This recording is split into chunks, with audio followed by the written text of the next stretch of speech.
저와 여러분이 한 절씩 교독하겠습니다.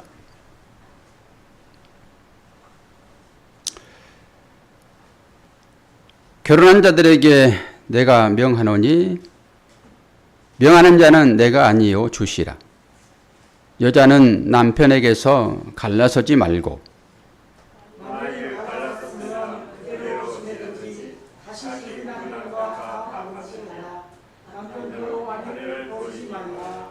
그 나머지 사람들에게 내가 말하노니 이는 주의 명령이 아니라 만일 어떤 형제에게 믿지 아니하는 아내가 있어 남편과 함께 살기를 좋아하거든 그를 버리지 말며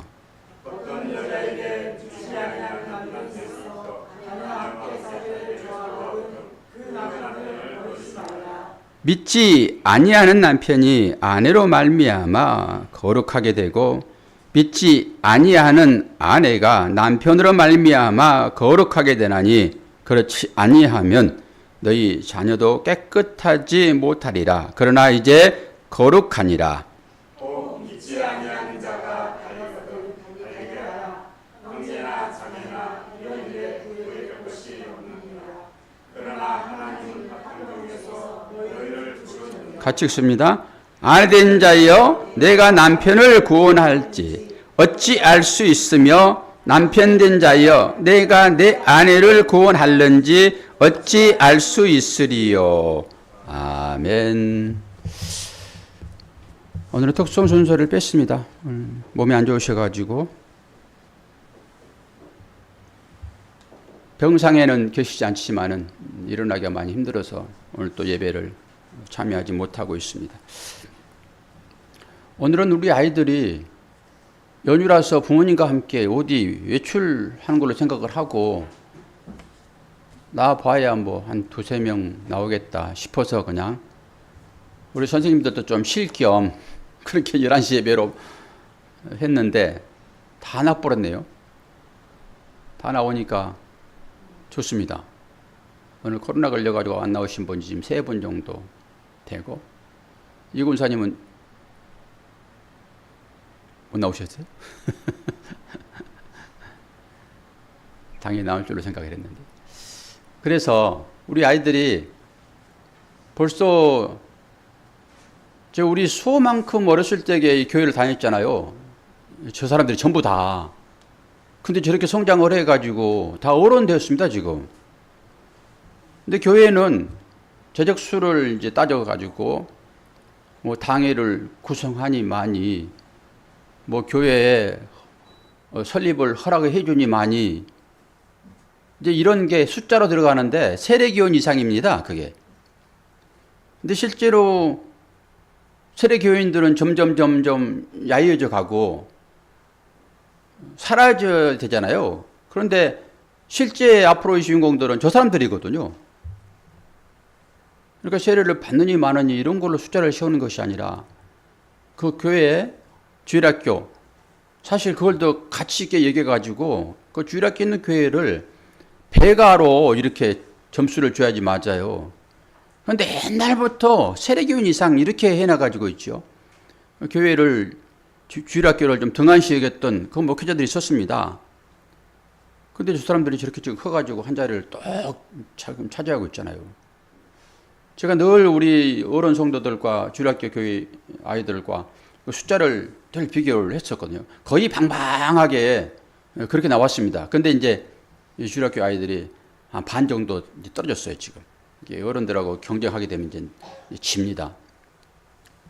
근데 연합예배를 이제 드린다고 해가지고, 연합예배 드리면은 우리 아이들을 중심으로 해가지고 제가 말씀을 뽑고, 거기에 맞춰서 예배를 드렸는데, 오늘은 이제 어른들, 그리고 제가 이 말씀을 뭐 일부러 뽑아서 하는 것도 아니고, 우리는 책별로 설교를 하게 되는 것이니까, 계속 지금 이어지잖아요. 근데 마침, 이제 1학년짜리들, 이제 3학년, 5학년짜리들에게 이 이혼과 결혼에 대한 얘기를 해야 되니까 앞으로 이들도 뭐 10년, 20년 지나면 다 이 길을 걸어가야 되니까 미리 들어두는 것도 아주 올바른 일이라고 생각을 합니다. 그리고 시대가 많이 복잡해져 가지고 이 말씀을 제대로 설교하는 것이 아주 어렵습니다. 그런데 세워가는 교회는 이 말씀의 의미를 이제 다 알잖아요, 우리가요. 그러니까 말씀을 들어도 편안해요. 그런데도 설교하는 목사는 이 말씀을 준비할 때 약간의 부담이 있습니다. 전혀 부담 없이 설교할 수는 없단 말입니다. 그럼에도 불구하고. 그래서 우리가 이제 이 말씀을 잘 듣고 결론적으로 이 말씀이 어떤 것을 의미하는지를 이제 보면 되겠죠. 미리 결론을 드립니다. 그래야지 설교 듣기가 쉬워요. 여기에 이제 이혼과 믿지 않는 사람과의 결혼에 대한 거잖아요. 두 가지 측면입니다. 근데 이혼은 뭐죠? 이혼은 어떤 상태를 영적으로 설명했을 때 이혼이라고 하는 것은 실제적으로는 이제 부부 간의 관계가 깨지는 것이 이제 이혼이잖아요. 그런데 실제 그걸 통해 가지고 하나님은 뭔가를 말씀하신단 말입니다. 그걸 깨닫지 못하면은 이 이혼은 우리에게 저주가 되어버리는 것입니다. 이거 깨달아야 되는 거거든요. 어떤 깨달음이죠? 우리의 참 신랑은 누구십니까? 예수님이시며 하나님이십니다. 그리고 우리는 신부로서 그분과 영원히 함께 하나님 나라에서 살게 될 거거든요. 그분은 하나님은 영이세요. 그런데 어떻게 그분과 결혼을 합니까? 이게 영적인 부분이라는 거예요. 그러니까 이혼이라고 하는 것은 실제로 우리 어른들의 일이기는 하지만은 이 일이 어떤 면이 있습니까? 어떤 내용을 가지고 있습니까? 하나님과 관계예요. 그러니까 하나님과 관계가 이렇게 깨질 것이다. 어떤 일을 했을 때 음행의 문제가 그래서 들어오는 것입니다. 여기에. 그러니까 하나님과 관계를 설명하려고 부부 관계를 준 거예요. 이건 우리 다 알잖아요, 이제. 그리고 자녀의 관계는 어떤 설명을 하라고 자녀의 관계를 주셨습니까? 아버지와 어머니와 자녀의 관계. 이 관계를 알도록 우리의 관계를 주셨단 말이에요. 왜 그래요? 하나님 나라에서는 결혼이 있어요, 없어요? 없습니다. 부활 이후에 하나님 나라에서는 혼인이 없다고, 혼인이. 그런데 굳이 우리들에게 이 혼인의 제도를 주어가지고 뭔가를 설명하는 것입니다. 하나님을 믿는 사람들은 이 관계를 통해 가지고 하나님과 관계를 아는 거예요. 자녀의 관계도 마찬가지고요. 이것은 하나님을 아는 사람들만, 하나님을 믿는 사람만 그렇게 접근하게 되는 것입니다. 그런 의미로 오늘 실제적인 우리의 삶이 또 있는 것이니까 어떤 식으로 살아야지만이 하나님께서 기뻐할 것인가를 여러분들이 이제 보면 돼요. 그래야 가정이 화목을 이루지요. 제일 처음에 이 말씀이 우리에게 주어집니다.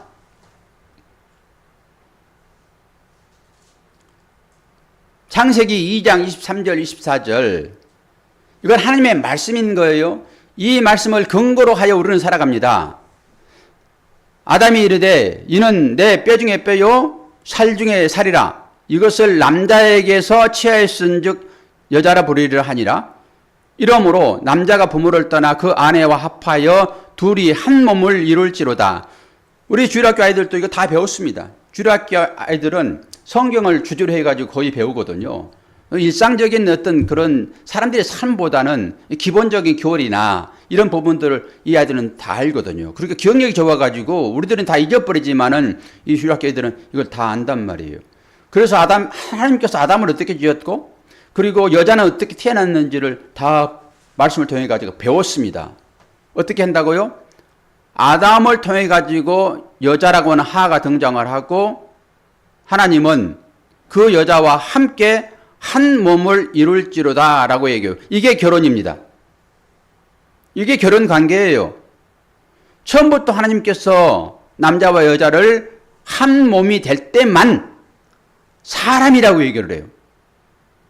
그런데 이 시대가 지금 결혼을 목사님도 두 자녀가 있지만 결혼 다 했고 근데 목사님 친구들 중에서 한 절반 이상은 결혼 않고 있습니다. 절반 이상은. 지금 청첩을 받아봐야 되고 하는데 전부 40줄에 있는 거잖아요. 남녀가 다. 그런데 결혼을 거의 포기를 하고 있더라고요. 지금 이 시대가 지금 그런 거예요. 그러니까 암울한 시대로 접어들고 있죠.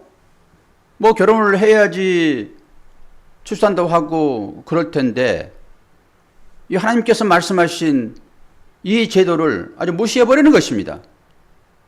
왜 그렇습니까? 하나님을 제대로 알지 못하기 때문에 그렇습니다. 온전한 사람이 된다라고 하는 것은요, 남녀가 한 가정을 이룰 때 이것을 성경은 온전한 사람이다 이렇게 얘기를 해요. 그리고 이 말씀을 볼까요? 주님도 똑같이 이 얘기에 곁들여 가지고 말씀을 더 깊이 있게 들어갑니다. 마태복음 19장 3절에서 6절.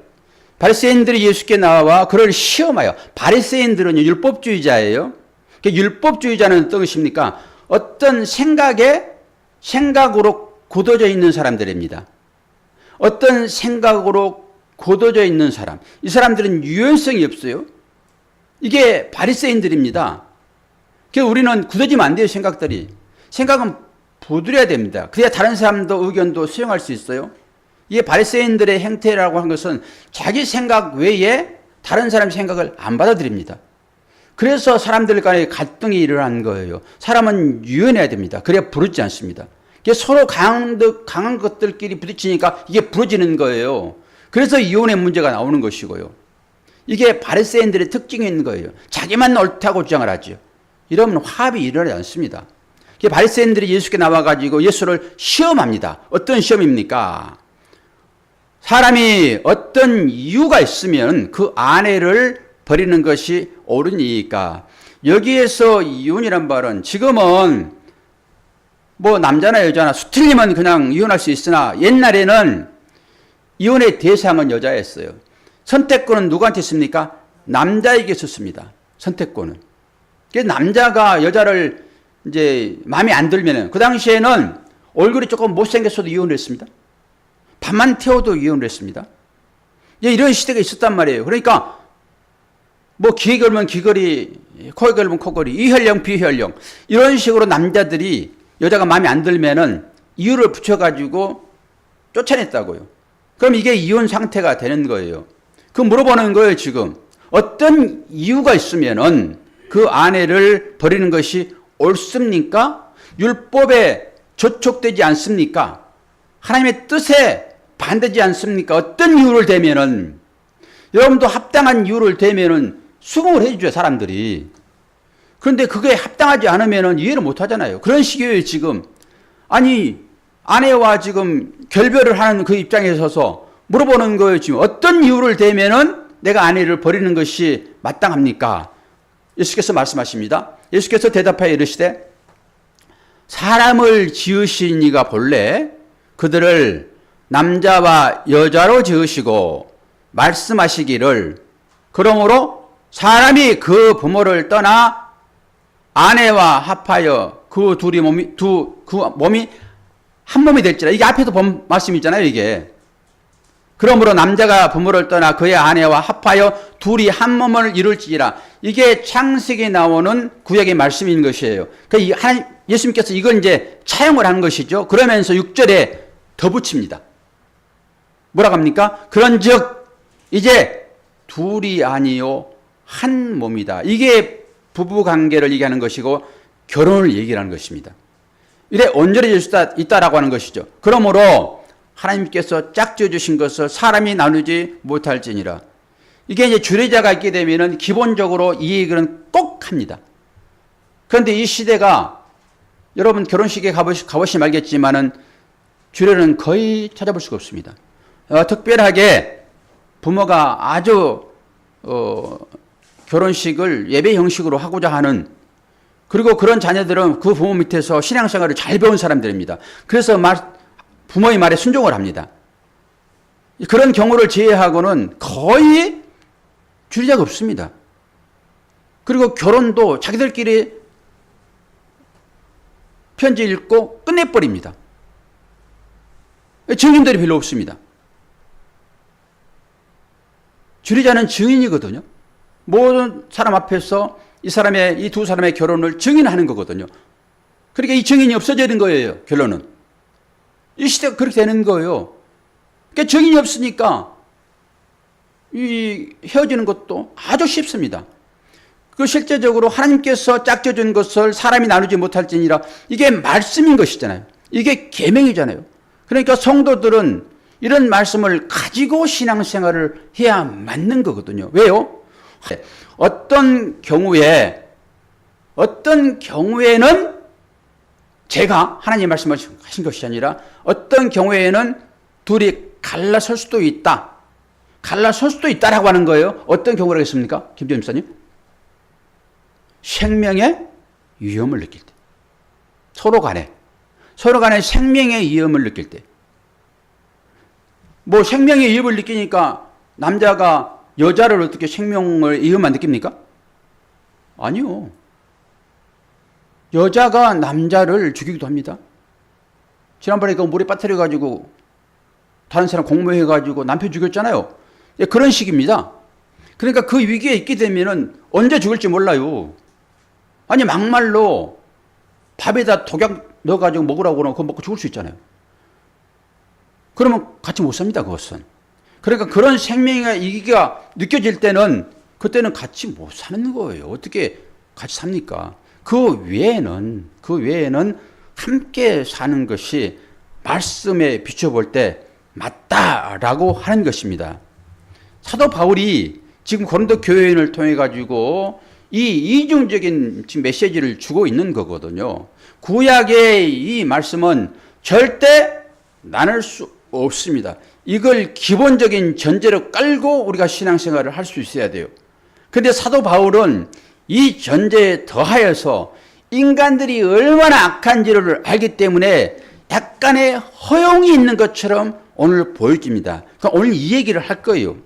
이혼이 어떨 때 가능한지, 그리고 또 믿지 않는 사람들과 결혼함으로 인해 가지고 어떤 결과가 있는 것인지 오늘 말씀을 통해서 이제 볼 것입니다. 바울이 이 하나님의 복음을 전하는 이 사역을 하는 거잖아요. 모든 것은 사역입니다. 이 사역이라고 하는 것은 개인적인 일이 아니라 하나님의 일을 사역이라고 얘기를 해요. 그래서 목사도 설교를 통해서 사역을 하는 것이고, 여러분도 성도를 통해 가지고 성도로서 삶으로 나가서 사는 그 사역은 개인적인 일이 아니라 사역입니다. 그렇게 여러분 생각하셔야 돼요. 왜요? 여러분이 성전이 되었잖아요, 지금. 성전이 됐다라고 하는 것은 하나님께서 내 안에 거하신다라고 하는 거예요.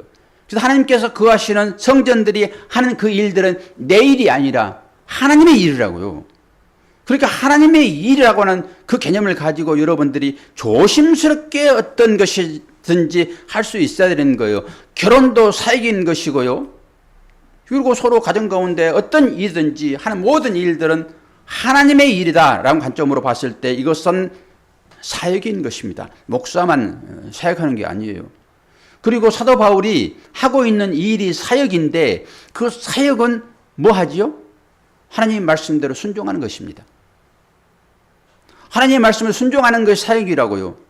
그래서 예수님께서도 철저하게 자신의 생각을 다 내려놓고 하나님께서 하라간 대로 그대로 행했습니다. 우리가 말씀을 듣고 배우고 하는 것도 마찬가지입니다. 하나님께서 어떤 말씀을 하셨기에 우리는 그것을 받아들이고 그 말씀대로 살아가게 되면 하나님께서 우리를 어떤 식으로 복 주실 것인가 라고 하는 것이죠. 사도 바울도 주님의 가르침 따라서 그렇게 일을 하셨고요. 주님은 또 어떻습니까? 주님도 철저하게 하나님께서 명하신 그 일을 했다고요. 그러므로 하나님께서 일하시니 나도 일한다 라고 얘기를 해요.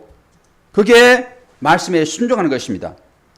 우리들에게도 주님이 이런 말씀을 주셨어요. 어떤 삶을 살라고 얘기합니까? 마태복음 28장 마지막 장입니다. 28장 18절에서 20절. 예수께서 나와 말씀하여 이르시되 하늘과 땅의 모든 권세를 내게 주셨으니 그러므로 너희는 가서 모든 민족을 제자로 삼아 아버지와 아들과 성령의 이름으로 세례를 베풀고 내가 너희에게 분부한 모든 것을 가르쳐 지키게 하라. 볼지어다 내가 세상 끝날까지 너희와 항상 함께 있으리라. 무슨 얘기예요 지금? 마지막 예수님께서 우리에게 유언으로 이거 주신 거예요 지금. 뭐라고 얘기합니까? 19절에 가서 모든 민족을 제자로 삼아서 아버지와 아들과 성령의 이름으로 세례를 베풀고, 지금 세례 대상이 지금 우리 수빈이와 하은이가 세례 대상입니다. 예전 같으면은 추수감사절 때 세례를 베풀었는데, 이번에는 부활주일 날 세례 베풀 거예요. 부활주일 날. 이게 다음 내년에 4월 달에 부활절입니다. 그래서 수빈이와 하린이는 마음으로 준비를 하고 있으면 돼요. 그래서 이 일을 우리가 하는 거예요. 아버지와 아들과 성령의 이름으로 세례를 베풀고, 그리고 또 하나요. 내가 너희에게 분부한 모든 것을 가르쳐서 지키게 하라까지 책임입니다. 가르칠 뿐만 아니라 그들의 삶으로 나오셔야 돼요. 이거 우리가 해야 되는 것입니다. 그래서 사도 바울이 그 생명의 위협 가운데서 그 일을 하는 거예요. 그러면서 약속을 해주시는데요. 세상 끝날까지 항상 함께 너희와 함께 있으리라. 하나님께서 우리와 함께 있는다고 약속입니다. 여러분 이걸 믿고 사십니까? 이걸 믿으셔야 됩니다. 그러니까 이 말씀을 믿고 사느냐에 따라서 여러분의 가정 가운데 삶의 태도가 전혀 달라지는 것을 알 수가 있습니다. 10절, 11절을 보게 되면 원칙적으로 우리가 따라야 할 그런 일이 된 것이죠. 10절, 11절을 한번 성경을 볼까요? 뭐라고 얘기하고 있습니까? 7장 10절에서 11절. 결혼한 자들에게 내가 명하노니 명하는 자는 내가 아니요 주시라. 여자는 남편에게서 갈라서지 말고 만일 갈라섰으면 그대로 지내든지 다시 그 남편과 화합하든지 하라. 남편도 아내를 버리지 말라. 우리는 기본적인 원칙은 이 말씀을 따라야 됩니다. 이게 우리에게 주는 하나님의 계명이에요. 따라야 됩니다. 그런데 실제적으로 우리의 삶 가운데는 따르지 않고 사는 삶이 많이 있죠. 이 말씀을 따라서 살아야 돼요. 이제 그러면서 오늘 사도 바울이 이중적인 지시가 따라오게 되었습니다. 이중적인 지시. 이거는 약간의 여유를 두는 거예요. 여러분 계명이라고 하는 것은 딱딱합니다. 이게 바리새인들의 계명을 철저히 지켰잖아요. 이게 굳어진 사람들이라니까요. 하나의 틀 가운데서 그 틀 안에 들어오지 않으면 전부 잘라내는 것입니다. 이게 바리새인들이라고요. 그런데 사도 바울은 지금 그 틀을 넘어서고 있습니다. 율법은 뭐예요? 율법은 죄를 드러나게 하는 것이고, 죄를 드러나면은 그건 당연히 사명이기 때문에 이 사명을 통해 가지고 십자가의 복음이 들어오는 거잖아요. 여기까지 나가질 않는다니까요. 바리새인들은. 이런 말들이 우리 주일학 학생들에게는 어려울 것인데, 어쨌든 간에 이 결혼관에 대한 생각을 오늘 조금이라도 좀 생각을 해보면 좋겠어요. 너무나도 쉽게 이제 이혼이라고 하는데, 제가 경험을 많이 하잖아요. 실질적으로. 우리 주위의 사람들이 이런 삶들이 많이 보게 되지요. 그런데 우리가 다 하나님을 믿고 있는 것이기 때문에 이 부분들을 정리하셔야 되고, 우리 청소년들도 오늘 이 말씀을 통해 가지고 틀리면 그냥 서로 마음이 안 맞으면 이혼할 수 있는데, 하나님의 말씀은 절대 이것을 원하지 않는구나 라는 생각을 가지고 접근을 해야 될 것입니다. 오늘 우리가 이제 오늘 이 말씀을 통해 가지고 어떤 생각을 가져야 될까요? 이제 구약을 보게 되면은 하나님이 자기 형상 곧 하나님 형상대로 사람을 창조하시되 남자와 여자를 창조하시고 선악을 알게 하는 나무의 열매를 먹지 말라. 먹는 날에는 반드시 죽으리라. 이게 하나님의 언약이었잖아요. 그리고 3장이 타락한 것인데, 이들이 이제 결혼해가지고 하나님의 말씀대로 잘 살아야 되는데, 이제 그러다 보면은 이런 하나님의 말씀보다는 내 생각대로 할 수 있단 말입니다. 지금 그 일들이 오늘 느헤미야서를 통해 가지고 어떤 말을 하고 있는지를 볼까요? 느헤미야서 13장 25절과 27절.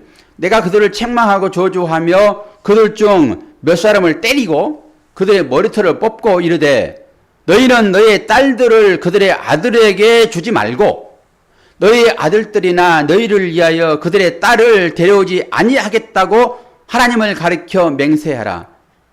요 이방 사람들이에요, 지금. 느헤미야는 바벨론에 팔려간 사람입니다. 그리고 그가 다시 고토라고 하는 예루살렘으로 돌아와요. 하나님 은혜 가운데 왔더니 어떤 일이 발생했습니까? 하나님께서는 이방 여인과 결혼하지 말라고 그래요. 전부 남자를 중심으로 얘기를 합니다. 이스라엘 백성들아, 너희는 이스라엘 외에 이방 사람, 하나님을 믿지 않는 여자를 데려다가 네 아내를 삼지 말아라고 하는 거, 이게 계명이라니까요. 이 계명은 꼭 지켜야 되는 거예요, 여러분. 그런데 바벨론에서 왔더니 여기 남아있는 사람들이 이 말씀, 이 율법을 지키지 않고 어떻게 했다고요? 자기들 마음에 온 대로 그냥 이방 여인들과 결혼해버리는 거예요. 그 당시에는 부모의 허락 없이 결혼 없었습니다. 그 부모가 자녀들의 그 며느리감을 이방 여인들을 전부 데려와가지고 결혼한 거예요, 지금. 그 계명을 어긴 거죠, 지금. 그리고 27절을 보세요. 너희가 이방 여인을 아내로 맞아 이 모든 큰 악을 행하여 우리 하나님께 범죄한 것을 우리가 어찌 용납하겠느냐. 이방 여인과 결혼하지 말라고 했는데 여기서 이방 여인은 지금으로 보게 되면은 하나님을 믿지 않는 여인을 얘기하는 것입니다. 남자들아, 하나님을 믿지 않는 여인과 결혼하면 안 돼. 이런 거예요, 지금. 그런데 그들이 이해를 했단 말이에요, 지금. 느헤미야가 와서 보니까 큰 문제가 생긴 것입니다. 그런데 우리는 하나님께서 왜 이런 명령을 했는지는 공부를 해서 다 배웠지요. 그 후에 조치가 일어납니다. 에스라 선지자가 와가지고, 에스라 선지자는 느헤미야와 동시대 사람입니다. 에스라 선지자가 뭐라고 하는지 잘 보세요. 이걸 꼭 들으셔야 돼요. 에스라서 10장 1절, 2절, 3절을 제가 읽어드릴게요. 에스라가 하나님의 성전 앞에 엎드려 울며 기도하여 죄를 자복할 때 이 사실을 보고 나서 에스라 선지자가, 지금으로 보게 되면 목사가 성도들의 삶을 보면서 너무 가슴이 아파가지고 여기 강상에 여기 앉아서 지금 통곡하는 거예요. 똑같습니다. 여러분이 신앙생활 잘못하게 되면 목사가 가슴이 아프죠. 그럼 여기 와가지고 기도하는 거예요, 지금. 에스라가 지금 그렇단 말이에요. 전부 다 이방 여인들을 아내로 취하고 며느리를 취해가지고 이게 아주 혼잡하게 된 상황을 보면서 선지자가 울면서 기도합니다. 그러면서 뭐라고 합니까? 죄를 자복합니다. 저들이 죄를 졌으나 목사가 자복하는 거예요, 지금. 그러면서 많은 사람들이, 백성이 크게 통곡하며 이스라엘 중에서 백성의 남녀와 어린 나이의 큰 무리가 그 앞에 모인지라.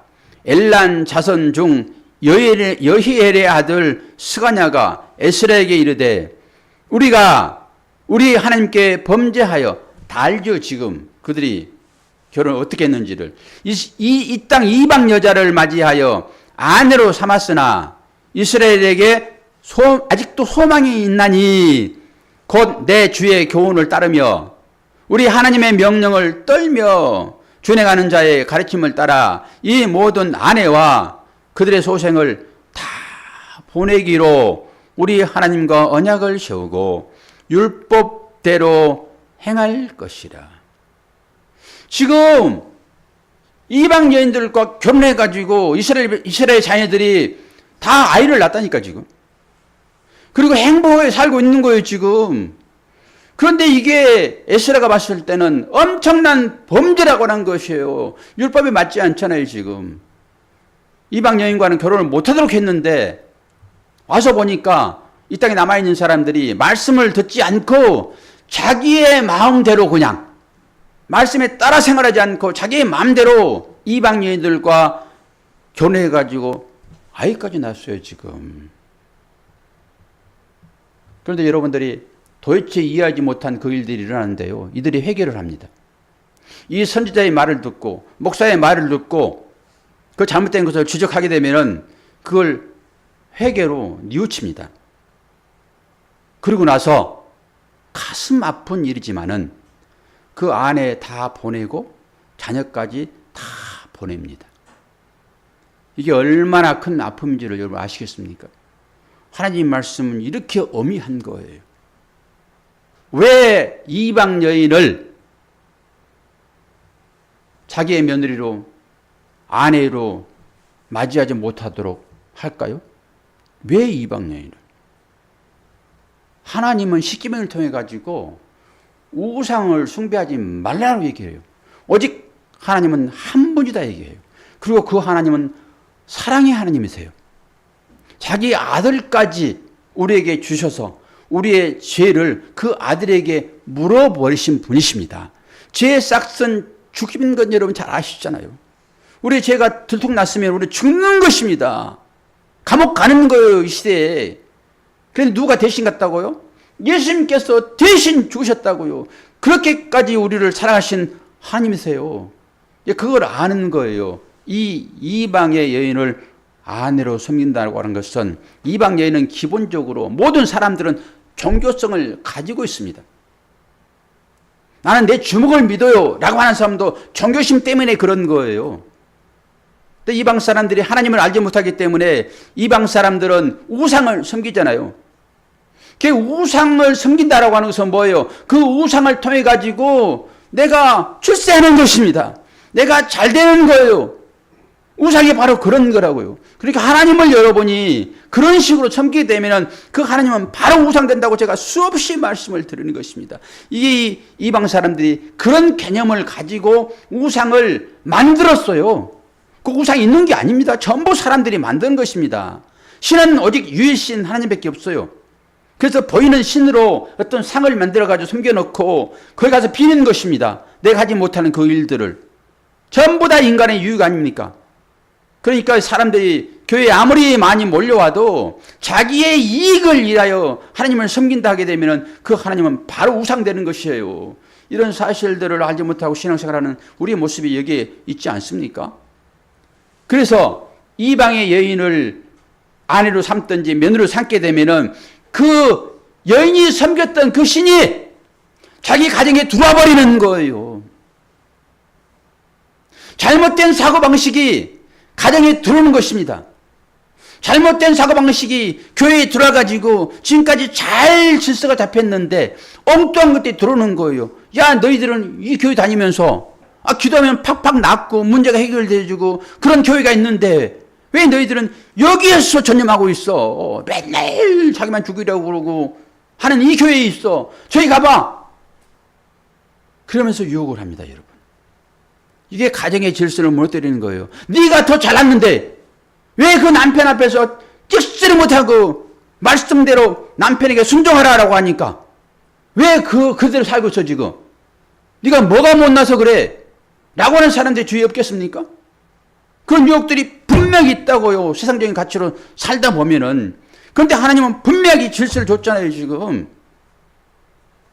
여자들아, 남편에게 순종하라. 그리고 나서 남편들아, 주님이 교회를 사랑한 것처럼 주님이 교회를 사랑하는 것은 자기 목숨을 줘버리는 사랑 아닙니까? 그렇게 아내를 사랑하라 얘기를 해요.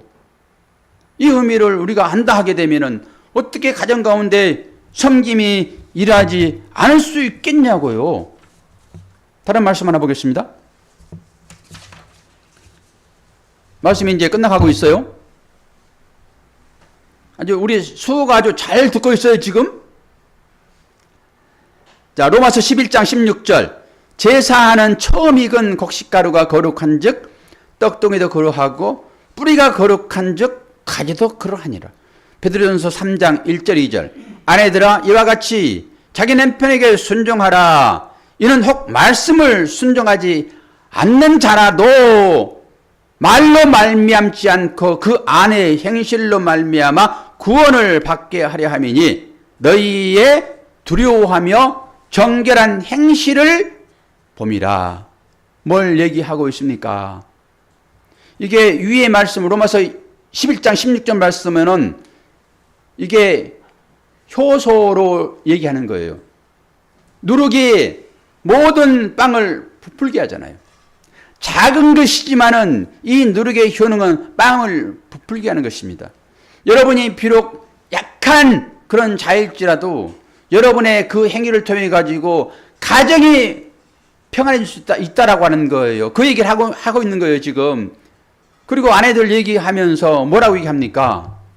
지금 사도 바울이 똑같이 얘기하는 거예요. 고린도 전후서도 마찬가지고 로마서나 베드로전서나 다 사도 바울의 편지 아닙니까, 지금. 그래서 이 말씀과 오늘 말씀이 같은 얘기를 하는 거예요. 뭐라고 얘기합니까? 가급적이면은 결혼하지 않는 것이 좋지 않겠냐. 그런데 일단 결혼을 한 상태 아닙니까, 이들이 지금. 그러면서 이혼 문제를 다루는 거예요, 지금. 그래서 누룽 얘기를 지금 하고 있는 것이고요. 결혼했는데 남자이든지 여자이든지 지금은 그거 따지지 않는 것이니까 혹여나 불신의 가정과 결혼을 했어요. 결혼했는데 자꾸 트러블이 생기는 것입니다. 그렇게 하면 이 말씀대로 하게 되면은 사실 헤어져야 맞는 거예요. 에서 선자처럼. 그런데 이정적인 메시지가 오늘 말씀에 있다고요, 지금. 어떻게 얘기를 합니까? 너희들이 설령 그렇게 아주 문제가 발생됐다 하더라도 믿지 않는 남편이나 믿지 않는 아내가 도저히 못 살겠으니까 당신하고 갈라섭시다. 그러면 하라는 거예요. 믿지 않는 사람들이니까. 이게 허용입니다. 창세기에 나와 있는 하나님께서 짝져준 것을 사람이 날 수 없느니라 라고 했으나 사도 바울은 지금 허용하고 있다고요. 이중적인 메시지가 분명히 들어있는 거예요. 얼마나 믿음의 가정이 중요한지를 지금 설명하고 있죠. 그렇지 않게 되면은 이게 우상이 들어와가지고 가정이 깨지기 때문에 그 문제를 하고 있는 거예요. 그래서 믿지 않는 사람이 도저히 못 살겠으니까 헤어집시다. 그러면은 헤어지라 라고 허용을 해요, 지금. 근데 반대편에 하나 얘기가 나오잖아요.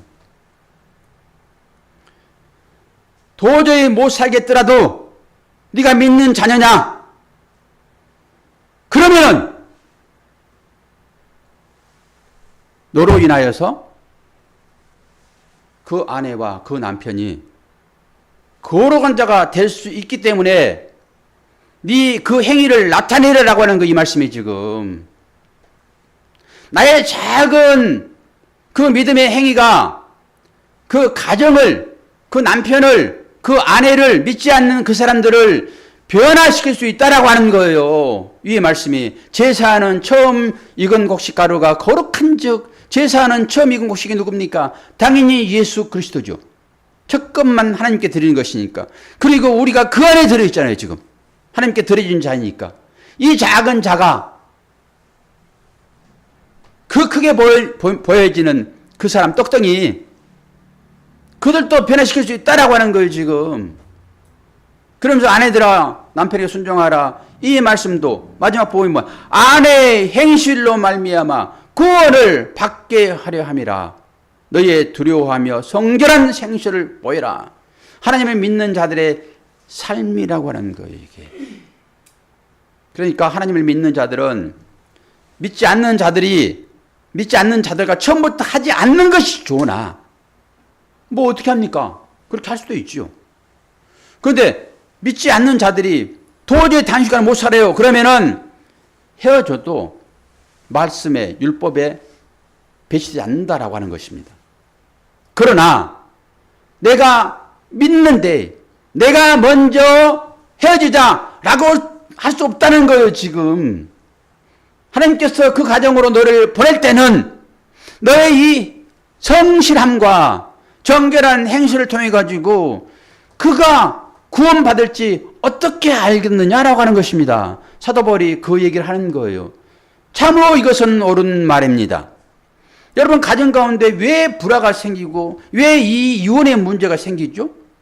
다른 것들이 들어와서 그러는 거예요. 다른 것들은 뭡니까? 나만 잘 살겠다고 하는 거 아닙니까? 나를 행복하게 해주지 않으면 당신은 나하고 살 수 없어, 이런 거잖아요. 수고야, 잘 들어. 앞으로 너도 연애할 거잖아, 이제. 진짜 아이, 더 어리니까 이런 말 좀 저기 한데, 진짜 좋은 사람 있잖아. 그러면은 너는 그 사람을 위하여 네 생명을 바칠 각오를 해야 되는 거예요. 그것이 사랑이야. 그리고 그런 사람이 생겨. 그러니까 그 사람하고 함께 있고 싶어가지고 결혼하는 거예요, 그게. 근데 그렇지 않고, 저 사람을 내가 만나서 결혼하게 되면은 나한테 큰 즐거움이 있을 것이고 이익이 있을 것이다. 아침에 제가 잠깐 유튜브를 하나 봤는데 왜 이혼하는지 오늘 설교를 해야 되는데 그 얘기가 뜨더라고요. 그러면서 헤어지는 얘기들을 하는 거예요, 남자들이. 그래서 어떤 얘기를 합니까? 나 이제 헤어졌는데 이혼했는데 그 여인이 하는 얘기가 나 이제 직장생활 하지 않고 나는 이제 집 살림만 하겠대요. 집 살림만 하겠대. 그 살림만 한 것도 되게 힘들다는 거예요. 그런데 자기는 맞벌이 하기를 원해요. 이 남자는. 그런데 같이 함께 일도 하고 해야 되는데 그렇게 해놓고는 또 가정사는 분업을 한대, 분업을. 설거지는 당신이 해야 되고 음식은 내가 하고 빨래는 이렇게 하고 전부 다 분업을 해. 그러면서 이게 불공평하지 않아요? 이건 사랑은 아니죠. 어떻게든 간에. 여자가 그러더라도 사랑하게 되면은 다 내줄 수 있는 게 사랑 아닙니까? 주님처럼. 그런데 그래서 이혼했대요. 그리고 요즘에는 이 여인들이 아이를 안 가지려 한대요. 왜 그렇죠? 그러면서 자기는 그 여자하고 살 수 없어가지고 이혼했습니다라고 두 사람이 얘기하는 것까지 제가 보고 왔거든요. 결혼이 뭡니까? 결혼은 자기를 온전히 헌신해가지고 그 가정을 사랑으로 세워야 할 책임이 서로가 있는 것입니다. 여자에게만 있고 남자에게만 있는 게 아니에요. 서로 간에 그런 섬김 자세가 있어야 되는 것입니다. 그런데 결혼을 한 사람들이 그 생각을 하지 않는다는 거예요. 전부 다 자기 위주로 이 사람과 결혼하게 되면은 내가 좀 편해질 거야. 이런 생각을 서로 하는 것이죠. 그러니까 서로 분란이 나지 않겠습니까? 여러분 잘 생각해 보세요. 이런 부분들을. 실제적인 것이 아닌지. 결혼은 절대 그런 식으로 되지 않습니다. 어느 한 사람은 기본적으로 헌신해야 되는 거예요. 누가 헌신합니까? 믿지 않는 사람이 헌신할 수 있습니까? 헌신 못 한다니까요. 그래서 이 말씀을 아는 자, 이 진리를 인식된 자, 예수가 누구인지를 아는 사람만 이 밑으로 들어가는 것입니다. 그 얘기를 지금 하고 있는 거예요, 사도 바울이. 너는 하나님을 믿는 자 아니냐. 네가 헌신해야 돼. 그래서 이런 말씀들 때문에 예전에는 죽을 각오하고 신앙생활을 했어요. 새벽기도하고 교회 가는 거 남편이 적극 반대를 하고 한 번만 교회 나게 되면 당신의 다리를 내가 뿌려버릴 거야. 어떤 사람은 식칼을 들고 막 자기 아내의 목에 대고 식칼 던졌더니 아내가 피하니까 그 식칼이 배에 꽂히고 이런 세월을 우리 어머니들이 우리 믿음의 선배들이 살았다고요. 그리고 그 가정을 전부 지켜냈어요. 그리고 그 남편들이 회개하고요 하여 주께 돌아오고요. 그래서 가정이 지켜지는 것입니다. 남자보다 여자들이 훨씬 믿음이 좋다고요. 그런데 이 시대가 그렇습니까? 많이 변질되어 있어요. 그러니까 그런 헌신이 믿는 자에게 필요하다라고 하는 거예요. 그런데 조금만 불편하게 되면은 바로 생각을 하잖아요. 못 살겠어, 당신 때문에. 서로 간에. 근데 믿는 사람들은 그러면 아니다라고 하는 거예요. 그러면서 나로 인해 가지고 이혼이 된다 했을 때 믿는 사람들은 여러분 책임져야 돼요. 믿지 않는 사람들은 어차피 책임질 것도 말 것도 없습니다. 그들은 하나님 반대편에, 하나님 나라 반대편에 영원히 있게 될 것이기 때문에 무슨 책임을 묻습니까, 여러분? 믿지 않는 자들을. 그런데 너를 통해 가지고 그를 구원하겠다고 했는데 이혼 사유의 원인이 나라 하게 되면 여러분 분명하게 하나님께 책임 물을 것입니다. 분명하게요. 그래서 하나님은 공의의 하나님인 거예요.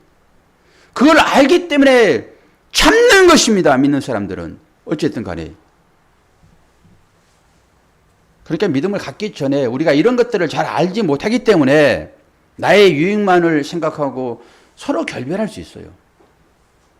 그런데 하나님을 믿고 하나님을 아는 사람들은 이거 하지 말아라고 하는 거예요. 성경에서. 사도 바울이. 그를 구원하라고 너를 거기다 붙여놨는데 네가 그와 지금 어떤 생각을 하고 있어? 원인 제공 올리게 해가지고 그 사람을 불행하게, 여러분 관계가 깨지면 불행하잖아요. 네가 그를 불행하게 했으므로 나는 너에게 책임을 물을 거야. 이게 구원하고 관계없는 얘기 있습니다, 여러분. 구원은 독자적으로 하나님께서 구원하시는 것이니까. 그런데 그 믿는 사람들을 이 땅 가운데 결혼이라고 하는 제도를 주셨고 그 과정을 통해 가지고 하나님의 나라의 행복이 뭔지 깨닫도록 그걸 제도로서 줬는데 자기 욕심만을 위하여 그 제도를 깨버리게 되면은 그가 하나님 나라를 알지도 못하고 영원히, 오히려 그것 때문에 그는 영원히 구원받지 못할 것입니다. 선입견을 주어가지고 교회 나오겠습니까? 그렇다 하게 되면은 여러분 책임지셔야 되는 거예요. 그 부분에 있어서. 그래서 처음부터 그런 실력이 없는 사람들은 이방 여인과 결혼하지 않는 것입니다. 남자도. 그 얘기를 하는 거예요, 지금. 말씀이. 너희들은 실력이 없어. 그렇기 때문에 그래 가가지고 그들을 하나님께 이끌 수 없어, 남자들아! 라고 하는 것입니다.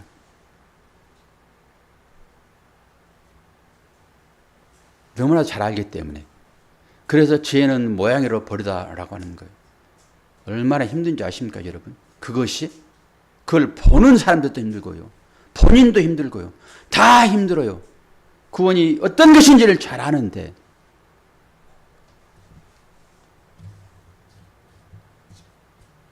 또 이 시대에는 그 여지를 남겨둔 거예요. 믿지 않는 자가 갈리자 하게 되면은 갈리라고 하는 것이에요. 얼마나 어려우면은 이 조건을 거기다 붙여가지고 허용했겠냐고요. 얼마나 어려우면 그 삶이. 인간을 아니까 사도 바울은. 그런데 예전에 우리 선배, 선조들은 죽을 각오를 했다니까요.